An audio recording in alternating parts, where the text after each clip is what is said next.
Dia tidak pernah melakukan amalan kebaikan, walaupun dari segi kehidupannya bergelumang dengan dosa, tapi dia dianggap tetap Islam, dan doa sampai kepada dia walaupun bukan didoakan oleh anaknya sendiri, oleh orang lain. Semasa berlaku kematian ke atas Soekarno di Indonesia, lalu kerajaan Indonesia yang dipimpin oleh Soeharto pada masa itu mengeluarkan surat resmi menjemput almarhum Profesor Dr. Hamka untuk menjadi imam di dalam menyembahyangkan jenazah Soekarno. Lalu apabila surat itu sampai kepada almarhum Profesor Dr. Hamka, lalu Hamka mengambil suatu masa untuk menimbangkan. Surat itu menjemput Dr. Hamka untuk menyembahyangkan mayat Soekarno dalam keadaan Dr. Hamka menjadi imam sembahyang, dijemput dalam upacara sembahyang negara kepada jenazah Soekarno. Lalu Hamka menyebutkan bahawa sekiranya aku dijemput untuk sembahyang semata-mata, maka aku tidak akan hadir. Tetapi oleh kerana aku dijemput untuk menjadi imam dan dia merupakan satu program negara, maka sekiranya aku tidak hadir, sudah tentulah program sembahyang itu nak cari tu imam lain pula satu masalah, jadi satu benda pula, kerana benda itu diliputi oleh wartawan-wartawan antarabangsa. Lalu Hamka mengambil keputusan untuk pergi sembahyang menjadi imam, dan pembergian Hamka ini dikritik oleh sebahagian besar ulama Indonesia. Ini adalah kerana Soekarno ini pernah melakukan beberapa perkara yang dianggap sangat besar di dalam agama Allah Subhanahu wa taala. Dia perkara yang besar yang dilakukan oleh Soekarno ialah mewujudkan gagasan Nasakom. Orang tua-tua, orang lama-lama kita ni barangkali ingat lagi gagasan Nasakom. Nas itu ialah nasionalisme, A itu agama, Kom itu komunis.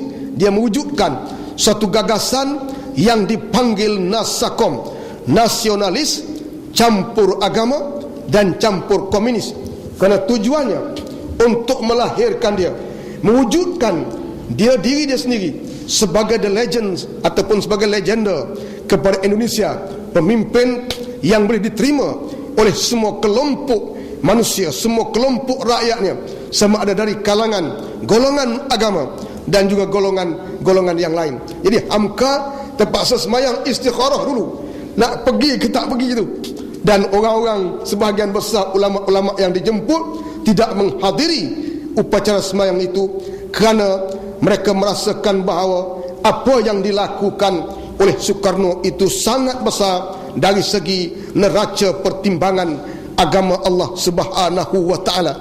Dia menyentuh perkara yang khusus bagi agama Allah Subhanahu wa taala, menyentuh perkara yang khusus tentang agama Allah, tentang kerja Allah Subhanahu wa taala.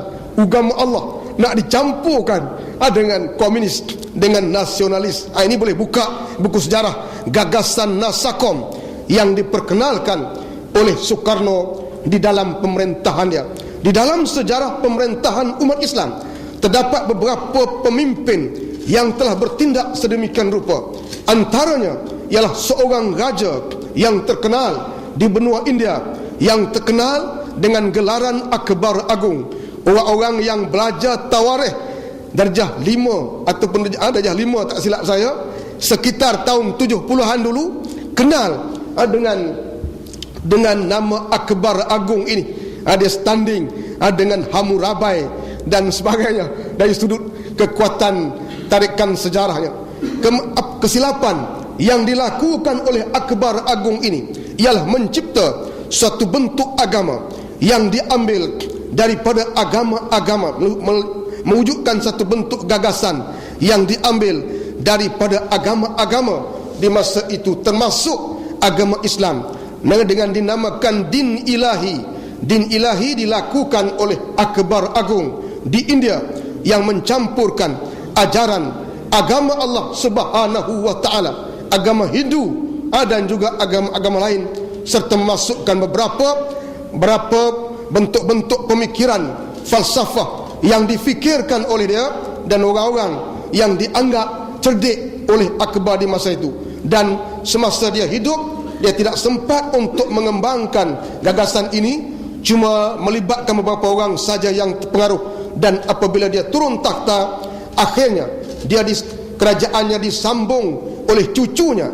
Lalu cucunya yang bernama Jaliluddin Alimkir telah mengisytiharkan sepatutnya Akbar Agung itu dipanggil Akbar Agung, Jaliluddin Akbar itu dipanggil Jaliluddin Akbar. Akbar Agung itu namanya Jaliluddin. Jadi digelar Jaliluddin Akbar, Jaliluddin yang paling agung. Sampai tang murid dia mendapat pandangan daripada alim ulama di masa itu, lalu mereka mengambil keputusan benda yang dibuat oleh Akbar Agung itu adalah benda yang besar di dalam agama Allah Subhanahu wa taala. Maka mereka melarang siapa-siapa pun panggil Jaliluddin Akbar, Jaliluddin yang paling agung, tak dibenarkan. Tapi tukar Jaliluddin Akbar. Ini juga pernah dilakukan di dalam pemerintahan kerajaan India di masa pemerintahan Akbar. Dan dalam zaman yang agak moden itu dilakukan oleh Soekarno, iaitulah mencampur ataupun meminda agama Allah Subhanahu wa taala. Ini pernah berlaku.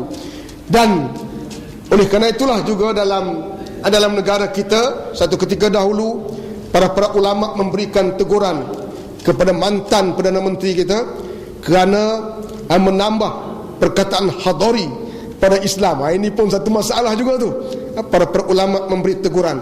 Sebenarnya teguran mereka ada asasnya, kerana kerja Allah Subhanahu wa taala tidak sepatutnya siapa-siapa di antara makhluk boleh mencampur tangan kerja Tuhan. Kerja Tuhan nak campur tangan macam mana? Begitu soalannya. Tetapi dalam balik persoalan tadi, orang yang berjuang di atas dasar yang tidak Islam, sama ada dasar apapun, selagi akidahnya masih tidak rosak, maka dia mempunyai peluang untuk mendapat pengampunan dan pahala daripada Allah Subhanahu wa taala. Kecualilah kalau akidahnya sudah rosak, maka di sana tidak ada lagi peluang untuk dia mendapat kebaikan daripada sisi Allah Subhanahu wa taala. Siapa-siapa yang ada apa-apa pula, insya-Allah pada masa-masa yang akan datang, sekiranya diizinkan pertemuannya oleh Allah Subhanahu wa taala. Ada pengumuman sikit.